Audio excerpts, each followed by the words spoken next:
அஸ்ஸலாமு அலைக்கும் வரஹ்மத்துல்லாஹி வபரகாத்துஹு. இறைமறை அல் குர்ஆன் அரபு மொழியிலே உள்ளது. காலம் காலமாக அரபு மொழியிலேயே அதை நாம் ஓதிக்கொண்டு வருகிறோம்.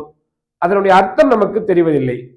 அர்த்தம் தெரிந்து கொள்ள வேண்டும் என்றால் அரபு மொழியின் இலக்கணம் கற்க வேண்டும்.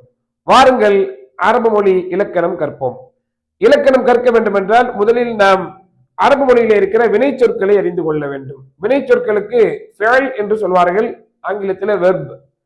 ஃபிஅல் எத்தனை வகையாகும்? ஃபிஅலை 4 வகையாக அரபுகள் வகுத்து சொல்கிறார்கள். ஒன்று மாதி, இன்னொன்று முதாரி, மூன்றாவது அம்ரு, நான்காவது நஹி. மாதி என்றால் அது கடந்த காலம், பாஸ்ட் டென்ஸ். முதாரி என்பது 2 காலங்களுக்கு பொதுவானது, நிகழ்காலம் மற்றும் எதிர்காலம், present tense and future tense. அடுத்தது அம்ரு. அம்ரு என்றால் கமாண்டிங் வேர்ட்ஸ், அதாவது உத்தரவிடுகிற வாக்கியம். அடுத்தது நஹி. நஹி என்றால் அதை தடுக்கிற ஒன்று. இது உத்தரவிடுவது, செய் என்று சொல்வது, இது செய்யாதே என்று சொல்வது. இந்த 4 அடிப்படைகளை தெரிந்து கொண்டால் தான் அரபு மொழி இலக்கணத்திற்குள் நாம் செல்ல முடியும். அரபு வினை சொற்களில் மாதி என்பது கடந்த காலம், கடந்த காலம் பாஸ்ட் டென்ஸ். இந்த கடந்த கால சொற்களை 14 விதமாக சொல்லலாம். ஒருவன், இருவர், பலர். அவன் படர்க்கையிலே அவன் என்று சொல்வது, எதிரிலே இருப்பவனை நீ என்று சொல்வது. அப்ப அவன் என்று சொல்வதில் ஆண் பால் பெண் பால், எதிரிலே உள்ளவனை சொல்வதில் ஆண் பால் பெண் பால். பிறகு நான், நாங்கள், இப்படியாக 14 சொற்கள் கடந்த காலத்திலே உள்ளன. அதைத்தான் இங்கு அரபியிலே எழுதியிருக்கிறோம். இதை சர்ஃப் என்று சொல்வார்கள். ஃபஅல என்றால் அவன் ஒரு ஆண் செய்தான் என்று சொல்லணும். சாதாரணமா நம்ம தமிழ்ல அவன் செஞ்சான்னு சொல்லிடுவோம். அப்ப செஞ்சானுக்குள்ள என்னெல்லாம் இருக்கு?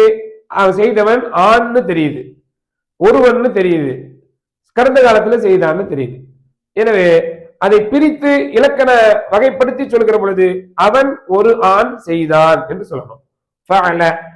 இங்க ஃபஅலா, அந்த லாவுக்கு பக்கத்துல ஒரு அலிஃபை போட்டு விட்டால் அவர்கள் இருவர் செய்தார்கள் என்று ஆகும்.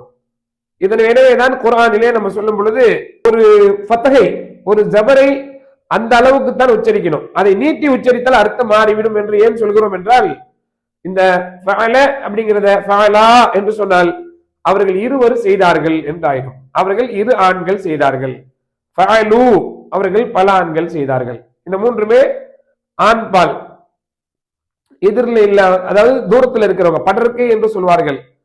படர்க்கை என்று சொன்னால் 3rd பர்சன், காயிப் என்று அரபியிலே அதற்கு அர்த்தம். அடுத்தது ஃபஅலத், அவள் ஒரு பெண் செய்தாள். ஃபஅலதா, அவர்கள் 2 பெண்கள் செய்தார்கள். ஃபஅல்ன, அவர்கள் பல பெண்கள் செய்தார்கள். எதிரில் உள்ளவன நம்ம சொல்ல போறோம். ஃபஅல்த, நீ ஒரு ஆண் செய்தாய். ஃபஅல்துமா, நீங்கள் 2 ஆண்கள் செய்தீர்கள். ஃபஅல்தும், நீங்கள் பல ஆண்கள் செய்தீர்கள். இப்ப எதிரில் உள்ள பெண்ணுக்கு தனியான ஒரு சொல். தமிழ்ல எதிரில் உள்ள ஆணாக இருந்தாலும் பெண்ணாக இருந்தாலும் நீ செய்தாய் என்ற ஒரு சொல்லோட முடிஞ்சிடும். ஆங்கிலத்திலும் அப்படிதான்.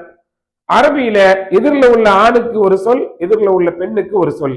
என்ன ஒரு வித்தியாசம் இல்ல, அதனுடைய யாராபு மாறும். ஃபால் தி, த என்று சொன்னால் ஆணை குறிக்கும், தி என்றால் பெண்ணை குறிக்கும். ஃபால் தி, நீ ஒரு பெண் செய்தாய்.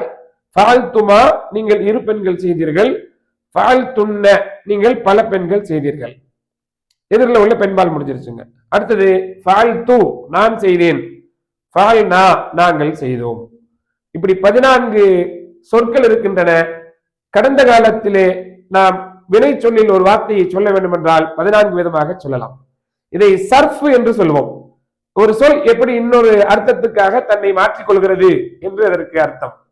இது சாதாரணமா அரபு கல்லூரிகளிலே 1வது ஆண்டு படிக்கக்கூடியவர்கள்ட்ட இது பழக்கமாக இருக்கும். அதை சொல்லிக்கொண்டே இருப்பார்கள். சர்ஃப் செய்தல் என்பது அவர்களுக்கு உண்டான முதல் படிநிலை பாடம்.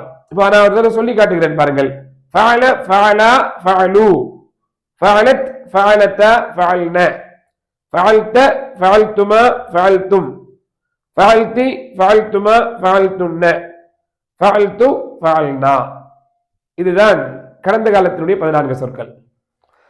இப்பொழுது நாம் படித்ததெல்லாம் இஸ்பாத் என்று சொல்லக்கூடிய பாசிட்டிவ் டென்ஸ், அதாவது செய்தான் என்று செயலை நேர்மறையாக சொல்வது. இப்ப அடுத்து நம்ம ஒண்ணு பார்க்க போறோம், எதிர்மறையாக சொல்வது. செய்தான் என்ற ஒரு சொல்லை சொன்னால் செய்யவில்லை என்றும் ஒண்ணு சொல்றதுக்கு வாய்ப்பு இருக்கா இல்லையா? அப்ப செய்யவில்லைக்கு என்ன செய்யணும்? செய்யவில்லை என்று சொல்வதற்கு முன்னால ஒரு மா என்ற ஒரு சொல்லை சேர்த்த வேண்டும். இதுதான் இதுக்கு நஃபின்னு அர்த்தம், நெகட்டிவ். நஃபி ஃபிஅல் என்று இலக்கணத்திலே இதற்கு சொல்வார்கள். எஸ், நஃபி ஃபிஅல் என்றால் அதாவது எதிர்மறை வினைச்சொல். ஒன்றுமில்லை, மா ஃபஅல அவன் ஒரு ஆண் செய்யவில்லை, மா ஃபஅலா அவர்கள் இருவர் செய்யவில்லை, மா ஃபஅலு எல்லா சொல்லுக்கு முன்னாலும் மா சேர்த்தணும். அவர்கள் பலர் செய்யவில்லை. மா ஃபஅலத் அவள் ஒரு பெண் செய்யவில்லை, மா ஃபஅலதா அவர்கள் இருவர் செய்யவில்லை, மா ஃபஅல்ன அவர்கள் பலர் செய்யவில்லை. மா ஃபஅல்த நீ ஒரு ஆண் செய்யவில்லை, மா ஃபஅல்துமா நீங்கள் இருவர் செய்யவில்லை, மா ஃபஅல்தும் நீங்கள் பலர் செய்யவில்லை. மா ஃபஅல்தி நீ ஒரு பெண் செய்யவில்லை, மா ஃபஅல்துமா நீங்கள் இருவர் செய்யவில்லை, மா ஃபஅல்துன்ன நீங்கள் பலர் செய்யவில்லை, மா ஃபஅல்து நான் செய்யல, மா ஃபஅல்னா நாங்கள் செய்யவில்லை. அந்த வினைச்சொல்லில் வேற ஒரு சொல்லை வைத்து அதை நாம் பார்க்கலாம். ஃபஅல என்று நாம் சொன்னோம். ஃபஅல பேஸ் வேர்டுன்னு சொல்லுவாங்க, அது ஃபார்முலாவுக்காக வேண்டி சொல்லப்பட்ட ஒன்று. அதே போல ஃபதஹ என்றால் திறந்தான் அர்த்தம். நம்ம இலக்கண வகைப்படி சொல்றதாக இருந்தா அவன் ஒரு ஆண் திறந்தான். ஃபதஹ ஃபதஹா அவர்கள் இருவர் திறந்தார்கள், ஃபதஹு அவர்கள் பலர் திறந்தார்கள். ஃபதஹத் அவள் ஒரு பெண் திறந்தாள், ஃபதஹதா அவர்கள் இரு பெண்கள் திறந்தார்கள், ஃபதஹ்ன அவர்கள் பல பெண்கள் திறந்தார்கள். ஃபதஹ்த நீ ஒரு ஆண் திறந்தாய், ஃபதஹ்துமா நீங்கள் இருவர் திறந்தீர்கள், ஃபதஹ்தும் நீங்கள் பலர் திறந்தீர்கள். ஃபதஹ்தி நீ ஒரு பெண் திறந்தாய், ஃபதஹ்துமா நீங்கள் இருவர் திறந்தீர்கள், ஃபதஹ்துன்ன நீங்கள் பலர் திறந்தீர்கள். ஃபதஹ்து நான் திறந்தேன், ஃபதஹ்னா நாங்கள் திறந்தோம். இந்த மாதிரி ஏராளமான வினைச்சொற்கள் இருக்கின்றன. குர்ஆன் ஓதும் பொழுது நீங்கள் அவற்றை காணக்கூடும். அவற்றையெல்லாம் இப்படி நீங்கள் 14 சொற்களாக பயிற்சி எடுத்துக்கொண்டீர்கள் என்றால் கடந்த காலத்தினுடைய புரிதல் உங்களுக்கு மிக இலகுவாக இருக்கும். இதிலே நாம் மா சேர்த்தலாம். மா சேர்த்தனா மா ஃபதஹ என்று ஆகும். மா ஃபதஹ அவன் திறக்கவில்லை என்றாகும். எல்லாவற்றிலும் ஒரு சொல்லி பார்க்கலாம். இதுபோல பயிற்சிகள் அரபு இலக்கணத்தை நமக்கு இலகுவாக்கும்.